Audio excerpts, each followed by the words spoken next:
आज हम डिस्कस करेंगे detection of elements in organic compounds कि ऑर्गेनिक कंपाउंड से हम किस तरह से एलिमेंट जो है वो डिटेक्ट कर सकते हैं। ऑर्गेनिक कंपाउंड में कार्बन जो है वो मौजूद होता है, लाजमी तौर पे मौजूद होता है, और उसके साथ जो है वो हाइड्रोजन भी जो है वो मौजूद होता है। यानी कार्बन और हाइड्रोजन तो लाजमी तौर पे मौजूद होते हैं, इसके मतलब हम पहले पढ़ चुके हैं। यानी कार्बन और हाइड्रोजन के कंपाउंड्स को हम कहते हैं हाइड्रोकार्बन्स।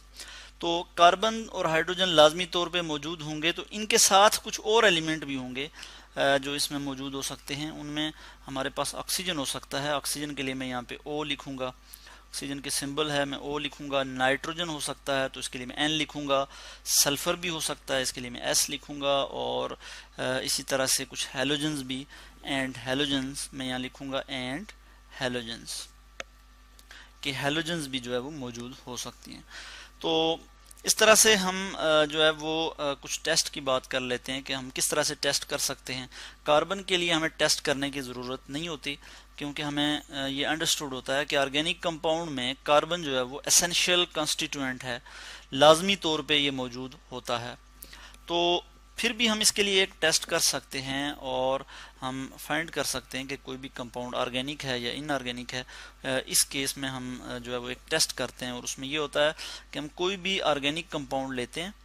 यानी ऑर्गेनिक कंपाउंड के लिए मैं लिखूंगा ऑर्गेनिक ओ सी, ऑर्गेनिक कंपाउंड, उसको मिक्स करते हैं किसके साथ, कॉपर ऑक्साइड के साथ, CuO, कॉपर ऑक्साइड के साथ। और फिर इसको क्या करते हैं, हीट करते हैं। इसको क्या करते हैं जी, हीट। और जब हम इसको हीट करते हैं तो इस केस में हमारे पास क्या आ जाता है, कार्बन डाइऑक्साइड प्रोड्यूस होती है, गैस। ठीक है, और कार्बन डाइऑक्साइड गैस यानी इसका मतलब है कार्बन जो है वो कंफर्म हो गया, कार्बन मौजूद है। बल्कि इस चीज़ को मैं यहाँ पे आपको ज़रा दिखा भी देता हूँ किस तरह से ये प्रोसीड होगा। मैं इसको यहीं पे लिख लेता हूँ, इसके ऊपर लिख लेता हूँ कि ऑर्गेनिक कंपाउंड हमने लिया या कोई भी कंपाउंड लिया हमने, उसको हमने कॉपर ऑक्साइड के साथ मिक्स किया, 1:3 के साथ हम जो है वो इसको मिक्स करते हैं, और हमने इसको हीट किया तो कार्बन डाइऑक्साइड गैस प्रोड्यूस हुई, जो कि यहाँ से पास होकर डिलीवरी ट्यूब से यहाँ इस दूसरी टेस्ट ट्यूब में आई, जिसमें हमारे पास क्या है, लाइम वाटर यानी कैल्शियम हाइड्रोक्साइड है। तो जब ये इसके साथ आके रिएक्ट करेगी तो ये क्या बन जाएगा जी, कैल्शियम कार्बोनेट बन जाएगा।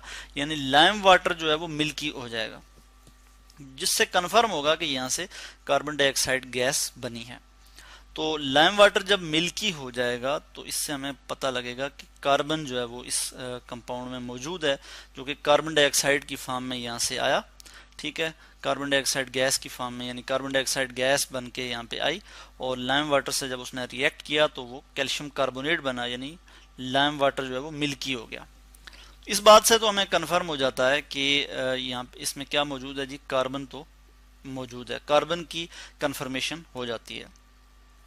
साथ ही यहाँ पे क्या होता है जी, कुछ वाटर अगर फर्ज किया, बल्कि मैं इसको इस तरह से दिखा देता हूँ कि बल्कि मैं यहाँ पे अगर इसको इक्वेशन के लिहाज से दिखा दूँ, बल्कि यहाँ पे मैं लिख लेता हूँ कि कार्बन कार्बन अगर होगा, या कार्बन तो लाजमी तौर पे मौजूद है, जब वो रिएक्ट करेगा कॉपर ऑक्साइड के साथ तो क्या बन जाएगा, carbon dioxide gas plus copper Cu। Copper जो है यहाँ पे रिड्यूस हो गया, 0 ऑक्सीडेशन स्टेट में आ गया, यहाँ पे +2 ऑक्सीडेशन स्टेट में था। यानी यहाँ पे 2 इलेक्ट्रॉन लूज कर रहा था, और इस यहाँ पे 2 इलेक्ट्रॉन इसने ले लिए हैं। ठीक है, ये जो है इसकी ऑक्सीडाइज फॉर्म है, और ये इसकी रिड्यूस्ड फॉर्म है, 0 ऑक्सीडेशन स्टेट में जो है वो चला गया है। ठीक हो गया। इसी तरह अगर हाइड्रोजन के लिए हम टेस्ट करें, अगर इसमें हाइड्रोजन मौजूद है, बिल्कुल इसी तरह से ऑर्गेनिक कंपाउंड को हम हीट करेंगे कॉपर ऑक्साइड के साथ, तो यहाँ पे जो अगर यहाँ पे हम रख लेते हैं, इस जगह पे हम रख लेते हैं कॉपर सल्फेट। क्या रखते हैं जी, copper sulphate CuSO4, copper sulphate, और ये एनहाइड्रस कॉपर सल्फेट है, एनहाइड्रस। एनहाइड्रस मीन कि इसमें वाटर मौजूद नहीं है, और इसका कलर कैसा होगा जी, इसका कलर होगा जी वाइट। तो जब ये यहाँ पे मौजूद होगा, और यहाँ पे जब हम इसको हीट करेंगे, ऑर्गेनिक कंपाउंड को हीट करेंगे कॉपर ऑक्साइड के साथ, तो क्या होगा कि यहाँ से जब अगर इसमें हाइड्रोजन होगा तो कैसे पता लगेगा कि यहाँ से वाटर वेपर बनेंगे, और वो जब यहाँ से पास होंगे वाटर वेपर तो कॉपर सल्फेट के साथ रिएक्ट करके जो है कॉपर जब रिएक्ट करेंगे तो कॉपर सल्फेट जो है उसका कलर कैसा हो जाएगा, ब्लू हो जाएगा। क्योंकि हमें पता है कि जो हाइड्रेटेड कॉपर सल्फेट है उसका कलर कैसा होता है जी, ब्लू होता है। और इसके लिए मैं आपको यहाँ पे दिखा देता हूँ, यहाँ पे एक कलर दिखा देता हूँ, यानी जो एनहाइड्रस कॉपर सल्फेट है वो वाइट है।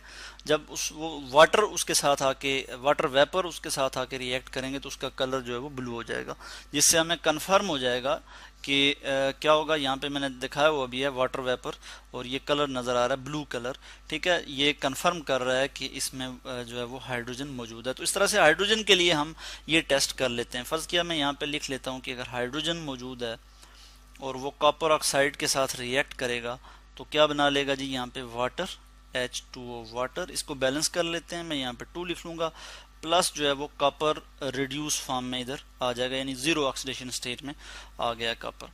और चूंकि हाइड्रोजन जो है वो हाइड्रोजन को हम कहते हैं कि ये ऑक्सीडाइज स्टेट में आ गया, यानी ऑक्सीडाइज होके वाटर वेपर की फॉर्म में आ गया। यानी यहाँ पे हाइड्रोजन जीरो ऑक्सीडेशन स्टेट में था और यहाँ पे +1 ऑक्सीडेशन स्टेट में आ गया। ठीक हो गया। तो इस तरह से इसको भी हम बैलेंस कर लेते हैं। यहाँ पे 2 ऑक्सीजन है तो मैं यहाँ पे 2 लगा लूँगा, तो ये इक्वेशन जो है वो यहाँ पे बैलेंस हो जाएगी। और यहाँ पे भी मैं कॉपर के साथ जो है 2 लगा लूँगा, तो ये इक्वेशन भी यहाँ पे बैलेंस हो जाएगी। तो यहाँ पे मैं 2 लिख लेता हूँ। तो इस तरह से कार्बन और हाइड्रोजन के लिए हम जो टेस्ट करते हैं वो ये हमने पढ़ लिया कि किस तरह से हम कार्बन और हाइड्रोजन को जो है वो डिटेक्ट कर सकते हैं। इसके बाद हम अगर ऑक्सीजन की बात करें कि हम ऑक्सीजन को किस तरह से डिटेक्ट कर सकते हैं।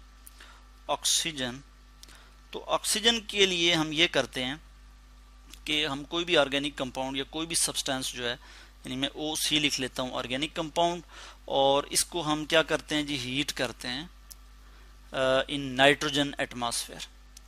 ठीक है, हीट इन नाइट्रोजन गैस की मौजूदगी में, नाइट्रोजन एटमॉस्फेयर। और जब हम इसको नाइट्रोजन एटमॉस्फेयर में जब हम इसको हीट करते हैं तो वाटर वेपर या वाटर के ड्रॉपलेट्स आते हैं, वाटर ड्रॉपलेट्स बनते हैं, ड्रॉपलेट्स।